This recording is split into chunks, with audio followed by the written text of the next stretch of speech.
Dari dulu sampai sekarang gedungnya sama. Kalau sudah lihat gedungnya, usianya udah lebih dari 100 tahun. Jadi tidak pernah berubah bentuk gedungnya, hanya diperbaiki, direnovasi, dicat ulang.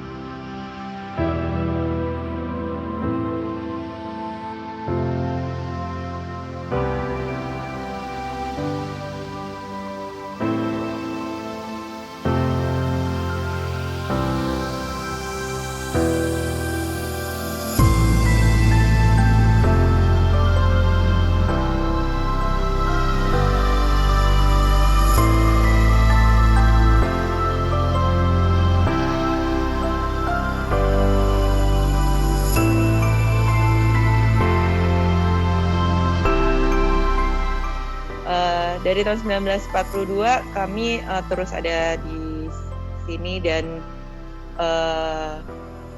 kami lokasi di Rumah Piatu Muslimin ini ada 2 unit. Jadi kebetulan kalau boleh cerita, Yayasan Rumah Piatu Muslimin yang berdiri 10 Juli tahun 31 itu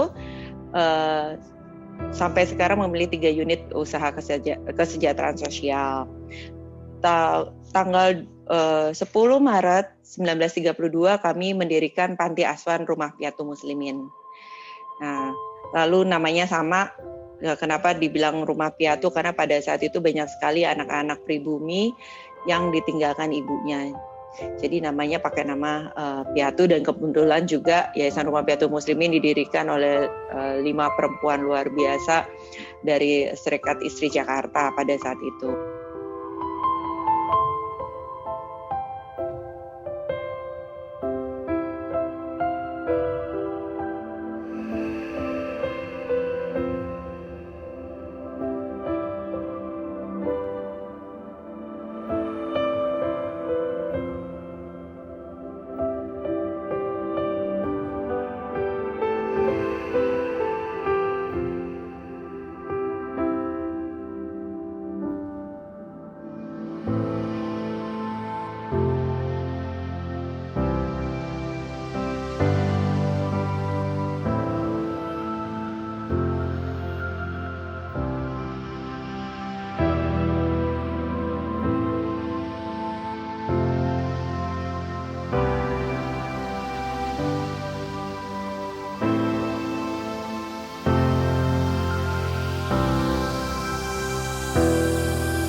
Lalu berjalannya waktu, kami tidak hanya menerima anak piatu. Jadi anak yatim, piatu, ada anak piatu, ada anak yatimnya juga, atau anak-anak dari keluarga tidak mampu. Tapi sesuai perkembangan yang kami ikuti juga dari Kementerian Sosial, bahwa saat ini anak yang boleh tinggal atau disebut dengan anak asuh adalah anak dengan disfungsi sosial keluarga. Jadi tahun 1942 kami pindah ke lokasi di sini sampai sekarang. Nah, di lokasi ini ada 2 unit. Jadi ada Panti Asuhan Rumah Piatu Muslimin, lalu ada Perguruan Islam Muslimin. Perguruan Islam Muslimin ini adalah sekolah. Dulu kita punya 3, yaitu SD swasta, SMP terbuka, dan satu lagi madrasah. Cuma madrasahnya sekarang sudah tutup. Jadi tinggal SD swasta, SDS Muslimin namanya.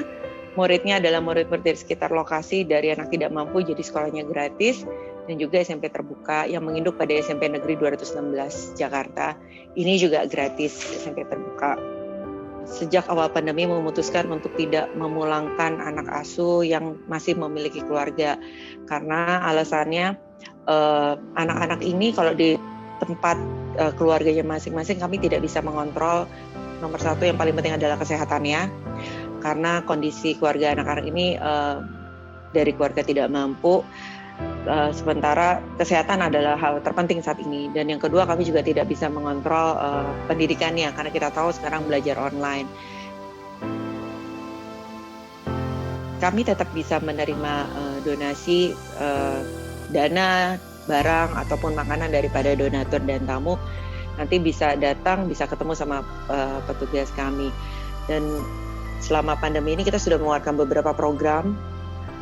Salah satunya adalah program Celengan Pendidikan. Celengan Pendidikan ini program yang memudahkan untuk siapapun yang ingin berbagi rezekinya untuk program pendidikan.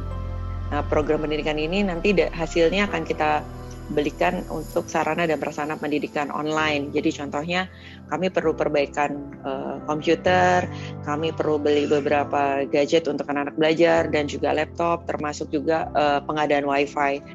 Lalu kita juga program regulernya masih ada, artinya donatur bisa tetap membayar zakat, infak, sedekah, berbagi rezekinya lewat online, jadi bisa transfer ke rekening kami, nanti bisa konfirmasi melalui nomor WhatsApp kami, lalu nanti tetap kami kirimkan tanda terima donasinya, dan juga seperti zakat misalnya, kita akan kirimkan dokumentasi video saat ijab kabul zakat ya. Kita tahu kalau kalau zakat, bayar zakat tuh biasanya ada ijabnya. Jadi nanti diwakilkan oleh petugas kami di sini, dan sebagai tanda bukti pertanggungjawaban kami, selain tanda terima, kami juga akan mengirimkan videonya.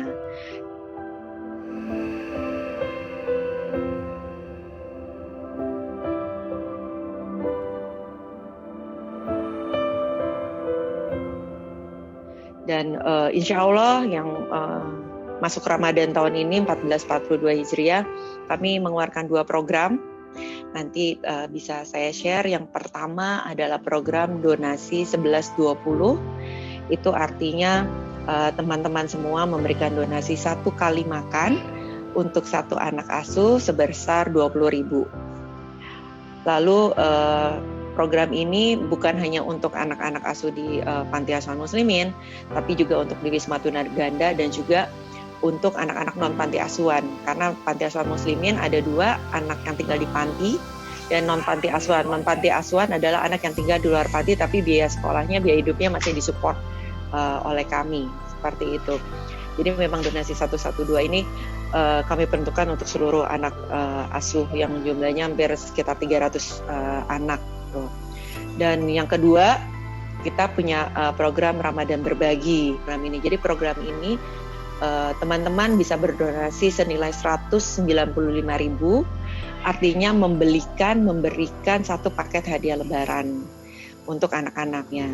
Jadi nanti program Ramadan Berbagi ini setiap anak akan diberikan uangnya. Lalu anak-anak boleh berbelanja sendiri, tentunya dengan online. Karena sebelum pandemi biasanya anak-anak pergi sendiri, bawa uangnya, ditemani pendamping, mereka belanja sendiri. Nah, kenapa mereka diperbolehkan belanja sendiri? Karena kami pengen mereka belajar bertanggung jawab, bukan hanya uangnya, tapi mereka bertanggung jawab dengan apa yang mereka belikan. Dan mereka kan punya hak sebenarnya untuk memilih sesuai dengan keinginannya mereka. Jadi memang kami beri kebebasan untuk memilih. Dan yang luar biasanya, mereka tidak hanya membeli untuk mereka sendiri. Mereka membeli ada untuk ibunya, walaupun hanya kerudung, untuk adiknya, walaupun hanya 1 kaos ya. Jadi ini luar biasa sekali programnya.